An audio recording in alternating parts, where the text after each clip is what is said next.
कुछ मीठा, कुछ खट्टा, कुछ चटपटा है देती। माँ जब भी खिलाती कुछ मजेदार है बनाती। आओ तुमको भी चखाऊं, कुछ पौष्टिक खिलाऊं, आपको अपना टिफिन दिखाऊं। हमारी नई श्रृंखला मेरा टिफिन, इसमें हम बात करेंगे पर्यावरण की, साफ सफाई की, आजीविका और पोषण की। दोस्तों नमस्कार, आप सुन रहे हैं सामुदायिक रेडियो कुमाऊवाणी 90.4 मेगाहर्ट्ज पर अपन रेडियो अपन बात। मैं आज आपके साथ एक ऐसे कार्यक्रम को लेकर आया हूं जो हमारे नौनिहालों के पोषण से जुड़ा है। जैसे टेरी संस्था मुक्तेश्वर के द्वारा फोलू इंडिया के सहयोग से सहेली के नाम से नैनीताल जिले के 2 विकास खंडों क्रमशः रामगढ़ और धारी के भीतर कुल 16 आंगनबाड़ी केंद्रों के 180 बच्चों के साथ पायलट प्रोग्राम के रूप में किया जा रहा है, जिसके 4 कंपोनेंट कहें या फिर 4 विषय भी कह सकते हैं, जो निम्न प्रकार से हैं।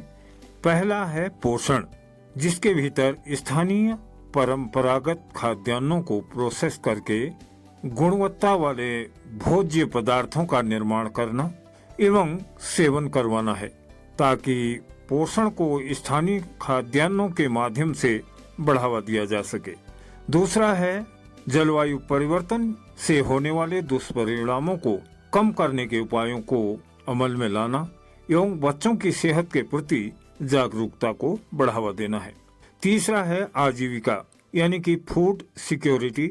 इसके अंतर्गत स्थानीय खाद्यान्नों के महत्व को बढ़ावा देते हुए उनसे नए नए खाद्य पदार्थों का निर्माण कराकर कृषकों एवं स्वयं सहायता समूहों के आजीविकोपार्जन को बढ़ावा देना। और चौथा और आखिरी बिंदु है वाटर क्वालिटी यानी पानी की गुणवत्ता। पोषण में पानी की मुख्य भूमिका रहती है, इसलिए पानी की गुणवत्ता एवं साफ सफाई पर ध्यान केंद्रित कर जागरूकता को बढ़ावा देना है। सभी विषयों पर विस्तार से बता रहे हैं डॉक्टर आनंद टेरी संस्था के resource efficiency and governance division में सीनियर फेलो हैं, फोलू प्रोजेक्ट के मुख्य अनुसंधानकर्ता हैं और आपकी सतत कृषि में भी विशेषज्ञता है।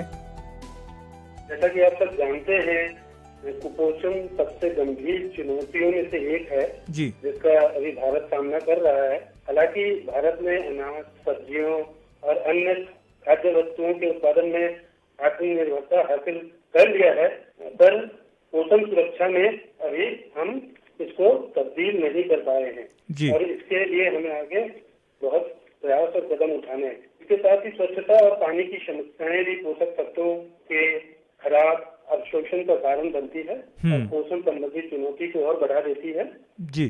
पोषण चुनौती के साथ साथ जलवायु परिवर्तन और आजीविका की समस्याएं भी कृषि खाद्य क्षेत्र में गंभीर चिंताएं हैं।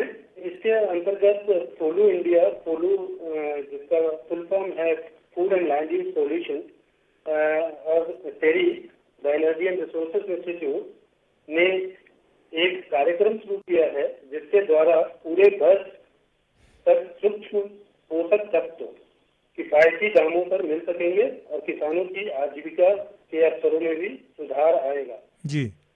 इस कार्यक्रम से नैनीताल के मुक्तेश्वर क्षेत्र में समाज और हितधारकों की भागीदारी के साथ बेहतर भोजन व्यवस्था और पर्यावरण के माध्यम से पोषण में सुधार होने की उम्मीद है। पहाड़ी इलाकों में पोषण की चुनौतियां थोड़ी ज्यादा होती है, जैसा कि राष्ट्रीय परिवार स्वास्थ्य सर्वेक्षण जिसे हम NFHS 5 जो 2019-20 का आंकड़ा है जी। उत्तराखंड के नैनीताल क्षेत्र में स्टंटिंग, जिसका मतलब उम्र के हिसाब से बच्चे की लंबाई कम होना, अगर ये आंकड़ा बताया जाए तो ये 23% है। 15% बच्चों का वजन कम है और 60% बच्चों के खून की कमी से पीड़ित हैं। ये और पहाड़ी क्षेत्रों जैसे कि हिमाचल प्रदेश से भी ज्यादा है। इस कारण से सभी मौसम में बच्चों की भोजन की थाली में विविध प्रकार का आहार होना जरूरी है। व्यवहार में परिवर्तन लाना एक सबसे बड़ी चुनौती होती है। बिल्कुल। इन्हीं चुनौतियों को हल करने के लिए इस कार्यक्रम के अंतर्गत स्थानीय रूप से उपलब्ध पोषक तत्वों से भरपूर सस्ती और सुलभ फसलों के ज्ञान और खपत में सुधार करने की कोशिश किया जा रहा है। इस सुधार से वही फसलें पैदा की जाएंगी जिसकी मांग होगी तथा जिसकी मदद में सूक्ष्म तत्वों का सेवन बढ़ेगा एवं ग्रामीण क्षेत्रों में सूक्ष्म उद्यमों का विकास करने का अवसर मिलेगा। इस कार्यक्रम के माध्यम से हम स्थानीय खाद्य पदार्थों का उपयोग करके पोषक तत्वों से भरपूर खाद्य उत्पादों का विकास और वितरण करेंगे। कार्यक्रम के दूसरा विषय जो जलवायु परिवर्तन से केंद्रित है, जैसा कि हम जानते हैं आमतौर पर भोजन बनाने की प्रक्रिया में प्रदूषण और ग्रीन हाउस गैस निकलते हैं।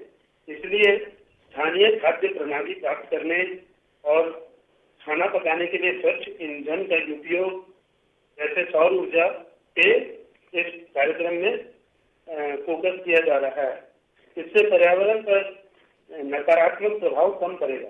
तीसरा केंद्र बिंदु इस कार्यक्रम का है सतत आजीविका। बेहतर आजीविका की संभावनाएं बढ़ाने के लिए ये कार्यक्रम स्थानीय महिला स्व सहायता समूहों को पोषक तत्वों से भरपूर उत्पादन के लिए शामिल करेगा। इससे उनकी योग्यता बढ़ेगी, स्थायी आय स्रोत उत्पन्न होंगे और उनके लिए अधिक अनुकूल अवसर मिलेंगे। और इसका चौथा पड़ाव है जल सफाई और स्वच्छता के ऊपर ध्यान देना। जैसा कि हम जानते हैं पानी स्वस्थ विकास और बेहतर पोषण के लिए बहुत ही महत्वपूर्ण है। पानी से होने वाली बीमारियों से बच्चों का पोषण प्रभावित होता है। पहाड़ी इलाकों में पीने के जल के स्रोत ज्यादातर पानी, खुले कुएं जैसे मोहला और पाइप से पानी होते हैं जिनमें प्रदूषण कंटामिनेशन होने का खतरा रहता है। इसलिए ये कार्यक्रम पानी की गुणवत्ता का परीक्षण करना, सफाई और स्वच्छता प्रथाओं की खोज करना और जल सफाई और स्वच्छता कारकों के बारे में जागरूकता पैदा करना है। तो इन्हीं 4 एरियाज पे ध्यान केंद्रित करते हुए इस प्रोग्राम में कुछ पहल उठाए जा रहे हैं और किए जा रहे हैं। हम कहाँ पर देखना चाहते हैं इस प्रोजेक्ट के अंत में अपने को? महत्वपूर्ण प्रश्न है जी। जैसा कि ये हम एक पायलट कर रहे हैं इस कार्यक्रम के तहत और इसके रिजल्ट और इससे जो आएगा इसके बेसिस पे हम इसको कैसे स्केल अप किया जाए, क्योंकि जैसा आप जानते हैं भारत एक विविध देश है जिसमें विभिन्न प्रकार की फसलें उत्पन्न की जाती है और खाद्य पदार्थ उसके खाने का शैली भी अलग अलग है। तो इससे जो हमारे रिजल्ट आएगा उससे हम इसको कैसे स्केल अप कर सके दूसरे क्षेत्र में, दूसरे इलाकों में, ये एक महत्वपूर्ण ऑब्जेक्टिव रहेगा रिसर्च के बाद।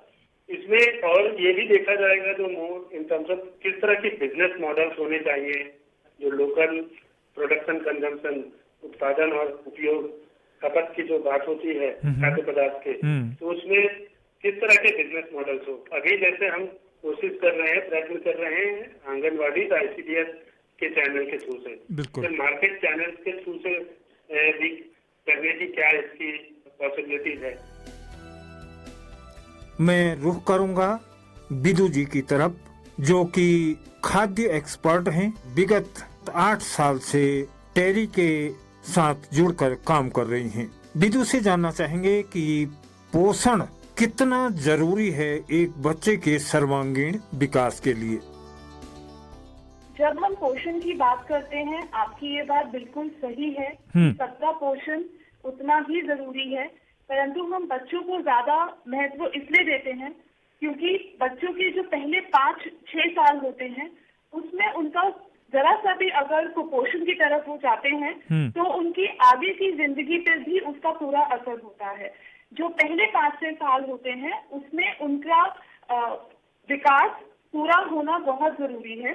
जैसे अगर बच्चों में आयरन जो खून बनाने में मदद करता है उसकी कमी आती है तो बच्चों के अंदर हर समय थकावट रहती है, जिससे वो अपने रोजमर्रा की एक्टिविटीज पे जो वो काम करते हैं उन पर ध्यान नहीं दे पाते।